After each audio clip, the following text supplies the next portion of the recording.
আজকে একটা পূর্ণ দিন। ঠাকুরের পার্শ্বদের অন্যতম পার্শ্বদ স্বামী নিরঞ্জনানন্দজি মহারাজের আজ শুভ জন্মতিথি। স্বামী নিরঞ্জনানন্দজি পূর্বাশ্রমের নাম ছিল নিত্য নিরঞ্জন ঘোষ। তিনি আনুমানিক 1862 সালে জন্মগ্রহণ করেন এবং শ্রী শ্রী রামকৃষ্ণের প্রত্যক্ষ সন্ন্যাসী শিষ্যদের অন্যতম ছিলেন। 1904 সালের 9 মে হরিদ্বারে তাহার মহাপ্রয়াণ হয়। তিনি ছিলেন বলিষ্ঠ, নির্ভীক, সত্যবাদী, সরল ও অত্যন্ত হৃদয়বান। বাহ্যিকভাবে তার ব্যক্তিত্বে দৃঢ়তা থাকলেও অন্তরে তিনি ছিলেন অত্যন্ত কোমল ও ভক্তিপূর্ণ। নিরঞ্জন তখন তরুণ বয়সে বিভিন্ন আধ্যাত্মিক ও আলৌকিক সাধনার সঙ্গে যুক্ত হয়েছিলেন। তখন রামকৃষ্ণ তাকে সঠিক পথ দেখান। তিনি বলেছিলেন, মানুষ যে চিন্তা করে তার জীবন ধীরে ধীরে সেই চিন্তারই রূপ ধারণ করে। তাই ঈশ্বর চিন্তাই জীবনের শ্রেষ্ঠ পথ। এই উপদেশ নিরঞ্জনের জীবনে গভীর পরিবর্তন আনে। শ্রীরামকৃষ্ণ নিরঞ্জনের মধ্যে পবিত্রতা, সরলতা, নির্ভীকতা ও ঈশ্বর লাভের যোগ্যতা দেখেছিলেন। তিনি নিরঞ্জনকে ঈশ্বরকোটি অর্থাৎ বিশেষ আধ্যাত্মিক গুণসম্পন্ন আত্মা বলে অভিহিত করেছিলেন। নিরঞ্জনের একটা দুর্বলতা ছিল রাগ। একবার নৌকায় কয়েকজন শ্রীরামকৃষ্ণের নিন্দা করেন।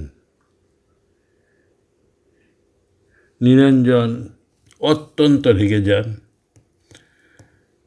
শ্রীরামকৃষ্ণ তাকে বোঝালেন যে রাগকে প্রশ্রয় দেওয়া উচিত নয় এবং অজ্ঞ মানুষের কথায় বিচলিত হওয়া উচিত নয়। এই ঘটনা তার চরিত্র গঠনে বিশেষ শিক্ষা দেয়। গুরু সেবায় নিরঞ্জন। শ্রীরামকৃষ্ণের শেষ অসুস্থতার সময় নিরঞ্জন 3 রাত তার সেবা করেছিলেন। পরে বরানগর মঠে তিনি সন্ন্যাসী জীবনে প্রবেশ করেন এবং স্বামী বিবেকানন্দ তাকে নিরঞ্জনানন্দ নাম দেন। তিনি নিজের জীবনে দেখেছিলেন যে গুরু ভক্তি শুধু আবেগ নয়, গুরুর সেবা, আদর্শ পালন এবং আত্মত্যাগের মধ্যে দিয়েই প্রকৃতি ভক্তি প্রকাশ পায়। স্বামী বিবেকানন্দ সঙ্গে তার সম্পর্ক। স্বামী বিবেকানন্দ নিরঞ্জনকে অত্যন্ত ভালোবাসতেন এবং তার শক্তিশালী চরিত্রের উপর আস্থা রাখতেন। নিরঞ্জনের মধ্যে তিনি সাহস, কর্মশক্তি, সত্যনিষ্ঠা ও ত্যাগের আদর্শ দেখতে পেতেন। স্বামী বিবেকানন্দ চাইতেন নিরঞ্জন শুধু তীর্থভ্রমণ বা ব্যক্তিগত সাধনায় সীমাবদ্ধ না থেকে মানব সেবার কাজে নিজেকে নিয়োজিত করেন। একটি চিঠিতে তিনি নিরঞ্জনকে আরও অর্থপূর্ণভাবে কাজ করার এবং জ্ঞানচর্চার দিকে এগিয়ে যাওয়ার পরামর্শ দিয়েছিলেন। স্বামী বিবেকানন্দের দৃষ্টিতে নিরঞ্জনের সবচেয়ে বড় সম্পদ ছিল তার নির্ভীকতা ও পবিত্র হৃদয়। শ্রী শ্রী মা শারদার প্রতি নিরঞ্জনের ভক্তি ভাবা যায় না। নিরঞ্জনানন্দজির জীবনে অন্যতম শ্রেষ্ঠ বৈশিষ্ট্য ছিল শ্রী শ্রী নিরঞ্জনানন্দজির জীবনের অন্যতম শ্রেষ্ঠ বৈশিষ্ট্য ছিল শ্রী শ্রী মার প্রতি তার অসীম ভক্তি। স্বামী বিবেকানন্দ একবার তার ভক্তির প্রশংসা করে বলেছিলেন যে শ্রী শ্রী মার প্রতি নিরঞ্জনের গভীর ভক্তির জন্য তার অনেক ত্রুটিও ক্ষমাযোগ্য। শেষ জীবনে শ্রী শ্রী মার সঙ্গে দেখা করতে এসে নিরঞ্জন যেন একজন শিশুর মতো মায়ের কাছে আশ্রয় নিয়েছিলেন। তিনি মায়ের কাছে নিজের জন্য সব কিছু করতে অনুরোধ করেছিলেন এবং বিদায়ের সময় গভীর আবেগে মায়ের চরণ প্রণাম করে চলে যান। এখান থেকে আমরা শিখি আধ্যাত্মিক জীবনে যতই শক্তিশালী হওয়া যায়, ঈশ্বরের কাছে ভক্তের হৃদয় ততই শিশুর মতো সরল হওয়া উচিত। তিনি কিভাবে মানুষকে রামকৃষ্ণ সংঘের আদর্শে অনুপ্রাণিত করেছিলেন। নিরঞ্জনানন্দজি নিজের জীবন দিয়ে দেখিয়েছিলেন যে ত্যাগ, ভক্তি ও সেবা এই তিনটি একসঙ্গে চলতে পারে। তিনি অসুস্থ ভাই সন্ন্যাসীদের সেবা করতেন এবং দরিদ্র অসহায় মানুষের সেবার আদর্শকে গুরুত্ব দিতেন। তাঁর জীবন পরবর্তীকালে শ্রীরামকৃষ্ণ আন্দোলনের শিবজ্ঞানে জীবসেবা আদর্শের সঙ্গে গভীরভাবে যুক্ত। তিনি গিরিশচন্দ্র ঘোষকে শ্রী মায়ের কাছে নিয়ে গিয়েছিলেন এবং জয়রামবাটিতে মায়ের সান্নিধ্য লাভের সুযোগ করে দিয়েছিলেন। এর ফলে অনেকের কাছে শ্রী মায়ের আধ্যাত্মিক মহিমা আরও স্পষ্ট হয়ে ওঠে। তার জীবনের প্রধান শিক্ষা নির্ভীক হও, সত্যকে আঁকড়ে ধরো, ঈশ্বরকে ভালোবাসো এবং মানুষের সেবা করো। নিরঞ্জনানন্দজির জীবনে আমাদের শেখায় যে শক্তি মানে কঠোরতা নয়, প্রকৃতি শক্তির সঙ্গে থাকতে হয় করুণা, সত্য, পবিত্রতা ও আত্মত্যাগ। আজকের দিন আরেকটা পুণ্য দিন, রক্ষাবন্ধনের দিন। রক্ষাবন্ধন শব্দের অর্থ হলো রক্ষার বন্ধন। শ্রাবণ মাসের পূর্ণিমায় এই উৎসব পালিত হয় এবং এটি ভাই বোনের ভালোবাসা, বিশ্বাস, দায়িত্ব ও পারস্পরিক কল্যাণের প্রতীক। রক্ষাবন্ধনের একটিমাত্র নিশ্চিন্ত ঐতিহাসিক প্রবর্তক নির্দিষ্ট করা কঠিন। এর সঙ্গে বিভিন্ন পুরাণ ও মহাভারতের কাহিনীও যুক্ত হয়েছে।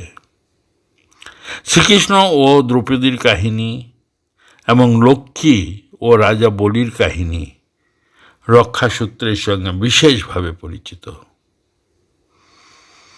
রক্ষাবন্ধন আমাদের কিভাবে পালন করতে হয়। বোন ভাইয়ের কপালে তিলক দেন, তার হাতে রাখি বাঁধেন এবং তার সুস্থতা ও মঙ্গল কামনা করেন। ভাইও বোনের প্রতি ভালোবাসা, সম্মান, সহযোগিতার প্রতিশ্রুতি দেন। মিষ্টিমুখ ও উপহার দেওয়ার প্রথাও রয়েছে।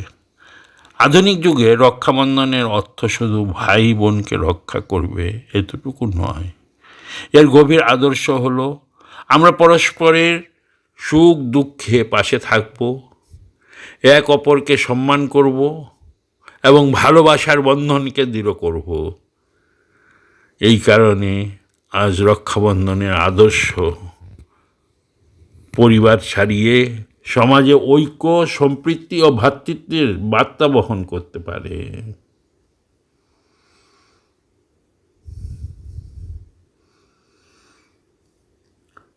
ঝুলন পূর্ণিমায় শ্রাবণ মাসে শুক্লাপক্ষের একাদশী থেকে পূর্ণিমা পর্যন্ত পালিত একটি বৈষ্ণব উৎসব। রাধা কৃষ্ণের বর্ষাকালীন লীলার স্মরণে তাদের সুন্দরভাবে সাজানো দোলনায় প্রতিষ্ঠা করে ভক্তরা পূজা, কীর্তন ও ভজন করেন। ঝুলন পূর্ণিমার মূল শিক্ষা হলো প্রেম, ভক্তি, আনন্দ ও ঈশ্বরের সঙ্গে হৃদয়ের সম্পর্ক। আধুনিক যুগে মানুষের জীবনে যখন উদ্বেগ, ব্যস্ততা ও বিচ্ছিন্নতা বৃদ্ধি পাচ্ছে, তখন ঝুলন উৎসব আমাদের মনে করিয়ে দেয় জীবনে আনন্দ, সৌন্দর্য, ভক্তি এবং পারস্পরিক ভালোবাসারও প্রয়োজন আছে।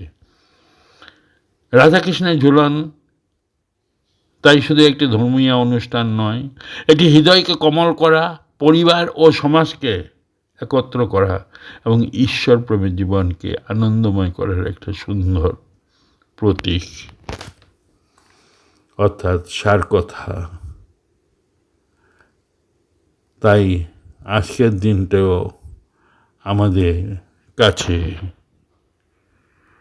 খুবই পূর্ণ এবং এই পূর্ণ দিনেই স্বামী নিরঞ্জনানন্দের জন্ম হয়। তাই স্বামী নিরঞ্জনানন্দের জীবন থেকে আমরা পাই শক্তির সঙ্গে ভক্তি, ভক্তির সঙ্গে সেবা এবং সেবার সঙ্গে ত্যাগ যুক্ত হলে মানুষের জীবন মহৎ হয়ে ওঠে। আর রক্ষাবন্ধন শেখায় ভালোবাসা ও দায়িত্বের বন্ধন। আর ঝুলন পূর্ণিমা শেখায় ঈশ্বর প্রেম, আনন্দ ও হৃদয়ের পবিত্রতা। এই তিনটি আদর্শ মিলিয়ে আধুনিক মানুষের জন্য একটি সুন্দর বার্তা হতে পারে। ভালোবাসো, সেবা করো, এক অপরের পাশে দাঁড়াও এবং ঈশ্বরকে স্মরণ করে জীবনকে পবিত্র করো। আজ এই পুণ্য দিনে সকলকে জানাই আমার আন্তরিক প্রীতি, শুভেচ্ছা ও ভালোবাসা। রামকৃষ্ণ মিশন, রোডকেল্লা, হামিরপুর। আজকে সন্ধ্যা আরতির পর স্বামী নিরঞ্জনানন্দের জীবন নিয়ে আলোচনা করবেন স্বামী দিব্য স্বরূপানন্দ, সম্পাদক, রামকৃষ্ণ মিশন, হামিরপুর, রাউরকেল্লা। ধন্যবাদ সকলকে জানাই পুনরায় আন্তরিক প্রীতি, শুভেচ্ছা ও ভালোবাসা। আহ্বান করছি আপনারা এই দিন, উক্ত দিনে আপনাদের সমাগম হলে ঠাকুর হাত ধরে আরও উচ্চ স্তরে নিয়ে যাবেন। সকলকে পুনরায় আন্তরিক প্রীতি ও ভালোবাসা জানাই। ধন্যবাদ।